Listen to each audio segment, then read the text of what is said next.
Belle journée à tous et toutes. Tout le monde est en forme. Notre pèlerinage se déroule bien, n'est-ce pas? Déjà rendu à notre 5e halte. Quand nous revoyons les lieux où nos mères fondatrices ont vécu, seul le silence peut traduire ce que nous ressentons et une immense action de grâce monte de nos cœurs. Quel privilège nous avons! Que de grandes émotions nous vivons! Il nous est donné de communier, aux grâces des commencements. Cela n'est-il pas le but souhaité de notre pèlerinage? Aujourd'hui, nous visitons le Collège Sainte-Croix. Nous allons découvrir un lieu chargé d'histoire et de foi. En effet, nos fondatrices ont trouvé à cet endroit un refuge d'accueil bienfaisant et d'écoute rassurante. Tout leur était enlevé pour alimenter leur vie spirituelle. Interdiction de pouvoir être entendues à la confession et de recevoir la communion. Quelle souffrance pour elles! Aujourd'hui, nos pas fouleront l'endroit même où elles ont marché. Chaque pierre de ce chemin témoigne de leur courage et de leur foi inébranlable. Quelle force et quelle persévérance! Souhaitons que la visite de ce lieu nous procure à nous aussi les lumières et les grâces qui favorisent notre vie intérieure, en puisant comme les fondatrices aux sources des sacrements, particulièrement l'Eucharistie. Alors ouvrez votre cœur, imprégnez-vous de l'énergie de ce lieu. Ici, chaque prière, chaque instant de recueillement vous rapproche de celles qui ont fait de Sainte-Croix un lieu de lumière et de grâce. Maintenant, prions.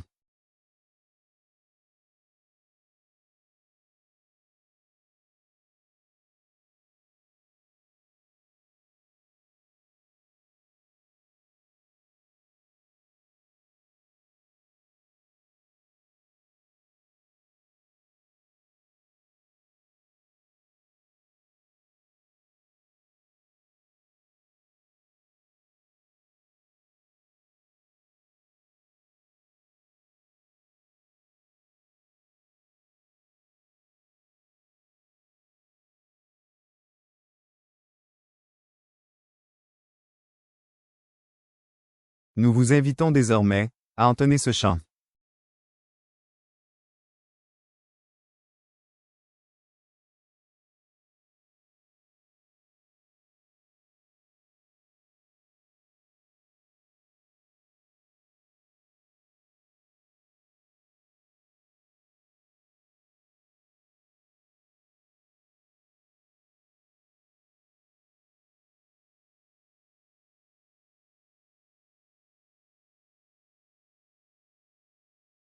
Avançons vers le portail, Mère Marie Zotique et Alphonse Marie de Ligorie nous y attendent.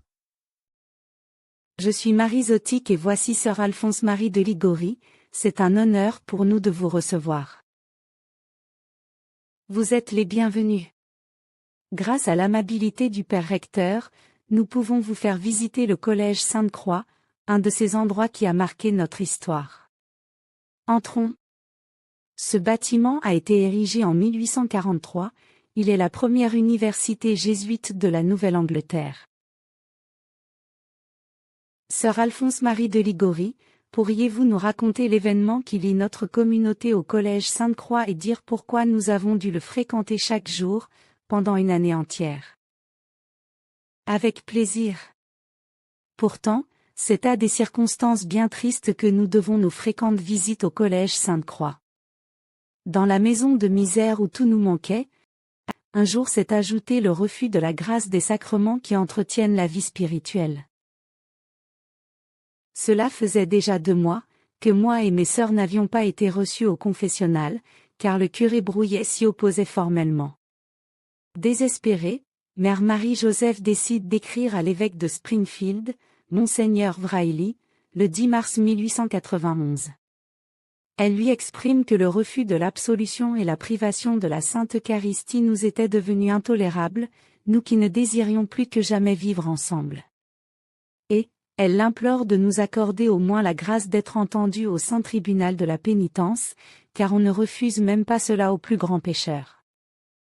C'est alors que Monseigneur nous a suggéré de frapper aux portes d'autres paroisses ou bien au collège jésuite Sainte-Croix.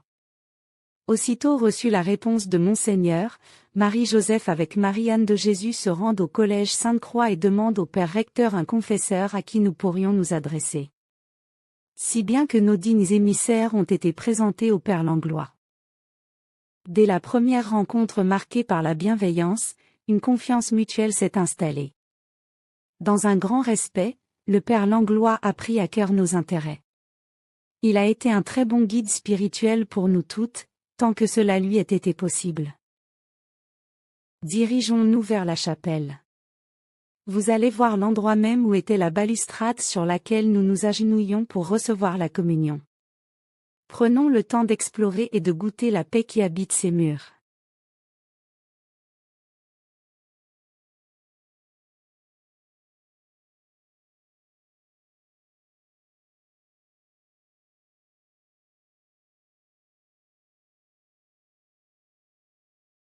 Voici le récit de ce que nous avons vécu. Au jour fixé par le bon père Langlois, nous nous sommes mis en route dès 4h30 du matin, pour parcourir la distance de 3000 qui sépare la maison de misère du collège Sainte-Croix. Les plus vigoureuses d'entre nous ont fait tout le trajet à pied. La voiture de quête en amenait d'autres à mi-chemin, puis les laissait marcher ensuite, pour revenir chercher un dernier groupe et le conduire à destination.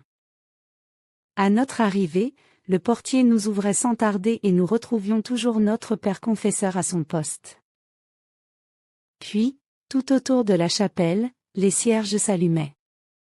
Le maître-autel, se dégageant de l'ombre, découvrait les statues de saint Ignace de Loyola et de saint François Xavier, qui paraissaient souhaiter la bienvenue aux filles de saint François d'Assise. Puis, la messe commençait dans l'un des autels latéraux, et comme enveloppés par le sacrifice d'amour, nous nous abandonnions dans la quiétude pour prier. Réconfortés par cette nourriture spirituelle, nous repartions courageux et recueillis, sans écouter les doléances de notre corps qui réclamaient notre maigre déjeuner. Ces pèlerinages réguliers ont duré près d'1 an. En décembre de cette année-là, les hostilités ayant un peu diminué, le curé de la nouvelle paroisse Saint-Joseph a accepté de nous confesser dans l'orphelinat. Le père Langlois a encouragé lui-même ce changement pour nous épargner l'épuisante promenade hivernale. Il demeure toutefois notre directeur spirituel. Il ne manque aucune occasion de nous exprimer des paroles d'encouragement. Ayez confiance, avancez.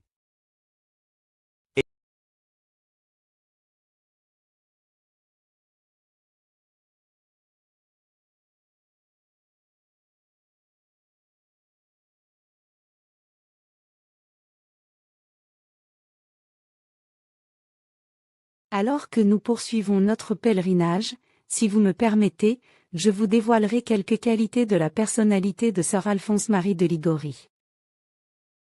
Dès son jeune âge, Albertine a su discerner le sens profond de la croix, pressentait-elle déjà que sa vie serait un témoignage de sacrifice et d'amour. Il fallait que son appel intérieur soit animé par une ferveur intrépide, pour qu'elle quitte à seulement 17 ans le foyer familial, sans la permission de ses parents, pour se joindre à notre communauté. Cette âme lumineuse possède un cœur d'or qui vibre aux peines et joies des autres. D'ailleurs, son visage est tout aussi lumineux. Toujours souriante et gracieuse, sa gaieté communicative et sa bienveillance naturelle font d'elle une présence chaleureuse et inspirante pour nous toutes et pour tous ceux qui ont l'occasion de la côtoyer. N'est-ce pas pure vérité? Malgré qu'elle soit gaie comme un pinson, la vie ne lui a pas épargné l'épreuve de la souffrance. À 20 ans, on lui a diagnostiqué une grave maladie de l'estomac qui l'oblige à se ménager. Elle ne s'est pourtant jamais laissée abattre. Avec patience et avec une force remarquable, elle est disponible pour toute besogne au sein de la communauté dans la cuisine, la buanderie, auprès des enfants malades et dans la quête, arborant partout son beau sourire et son courage. Douée pour l'enseignement et le travail de secrétaire, elle épaule Mère Marie-Joseph dans l'éducation des orphelins et dans les travaux administratifs. Son esprit vif et son excellente mémoire sont maintes fois sollicités. Fille de la souffrance, elle endure son affliction avec courage. Humble, compatissante, joyeuse, maternelle pour les enfants, reconnaissante envers les bienfaiteurs et pleine de foi envers son Dieu, voici les valeurs de la plus jeune des fondatrices. Leçon vivante de confiance et de persévérance, elle nous rappelle constamment que la foi n'est pas seulement un phare dans les moments heureux, mais aussi un roc sur lequel s'appuyer dans la tempête. Voici comment nous l'avons caractérisée. Joie communicative. Chère Marie Zotique, vous m'avez mise sur un piédestal si haut que j'en ai le vertige. Laissez-moi, à mon tour, vous décrire ma généreuse compagne, Marie Zotique. Ce qui la distingue, ce n'est pas tant l'éclat de son visage, que la bonté radieuse qui illumine ses yeux. Sa lumière intérieure empreinte de bienveillance, de douceur et de sérénité, nous inspire et apaise tous ceux qui croisent son regard. Pour nous, elle incarne la véritable humilité. Sa présence discrète se révèle dans le silence et dans l'écoute. Discrète oui, mais indispensable. Lorsqu'elle doit s'absenter, les orphelins et nous, ses sœurs, murmurons, c'est ennuyant à mort. Sous son air tranquille, elle cache des réserves surprenantes de gaieté. Elle a le chic pour improviser des comédies qui savent dérider les fronts les plus soucieux. Depuis longtemps, sa piété est profonde, nous a-t-elle dit. Sa prière est si authentique et si intense, qu'elle s'oublie elle-même, au point de négliger les tâches les plus simples, comme allumer le feu pour cuire les aliments. Sœur Marie Zotique se révèle aussi comme pharmacienne. Elle nous soigne ainsi que les pauvres avec un amour bienveillant plus qu'avec des remèdes. C'est son cœur aimant et sa charité qui guérissent plus que ses tisanes, ses poudres et ses onguents. Sa douceur est un baume plus puissant que n'importe quelle médecine.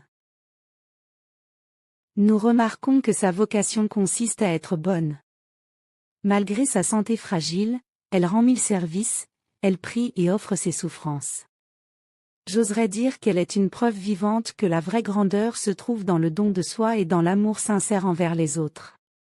Voici comment nous l'avons caractérisée. Bonté transparente.